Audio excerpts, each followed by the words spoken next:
Here with A&M-Commerce head coach Colby Carthel. Last big practice before we hit the bus for Delta State. How are preparations so far this week? So far, I've been pleased with what we've seen. You know, with Labor Day weekend, got an extra day of practice, which always helps, especially this early in the season. But kids are fired up. You know, it's going to be I think a great ball game. Got a tremendous opponent this week, and so the challenge is definitely before us, and got to go out there and play in a hostile environment against a perennial national power, and hopefully represent ourselves well. What have you seen out of the Statesmen that you know we'll see on Saturday night? I know we'll see probably one of, if not the best, one of the 2 or 3 best quarterbacks in the country. Kid is a tremendous quarterback. He's the best we will have faced since probably Dustin Vaughn back in 2013. So that's going to be a big challenge for us defensively, because he's an NFL prospect, Harlan Hill finalist, and just a great player. Offensive line is massive. They've got 3 guys who are 6'7", 360 plus, and so D-line's going to have quite a challenge in front of them.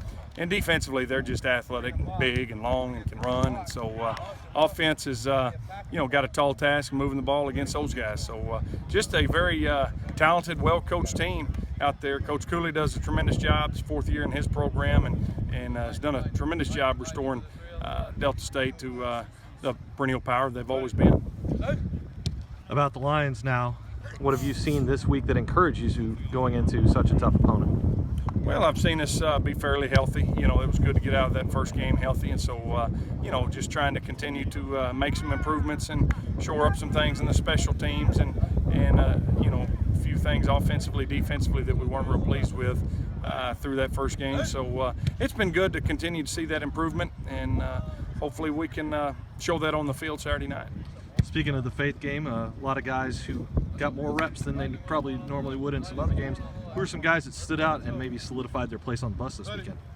Well, I thought it was a well-played game with just about everybody. You know, everybody stood up 93, and 92 of them got to play. The poor punter, he didn't get to play last week. But everybody did a good job, just taking care of their business. That's what we kind of talked about, is maintaining focus no matter what the score, no matter what the situation.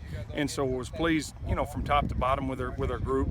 And this is a fun week, because we do get to travel more than 60, and that's going to be the real telltale as to who performs in this big game Saturday, as we shrinking the travel roster to 60 as we start conference play next week against Eastern New Mexico. What are some things fans can expect out of this trip to Cleveland, Mississippi this weekend? I think they can expect just a tremendous Division II football game with 2 really good teams and a lot of talent on the field, and I think there'll be a lot of fireworks. I think it'll be a game probably similar to last year, probably come down to the last possession. And last year we were knocking on the door, throwing the ball in the end zone as time expired, and hopefully this time we can capitalize. But it's going to be a knockdown drag-out, I think, with one of the better teams in the Gulf South and one of the better teams in the Lone Star Conference. So should be fun out there in the Delta of Mississippi, Cleveland, Mississippi. It's a unique place and been there before, and I think kids are looking forward to it, and hopefully we get out there and perform well and have a good night. All right, Coach, we'll see you in Mississippi. That was Coach Carthel on LionAthletics.com.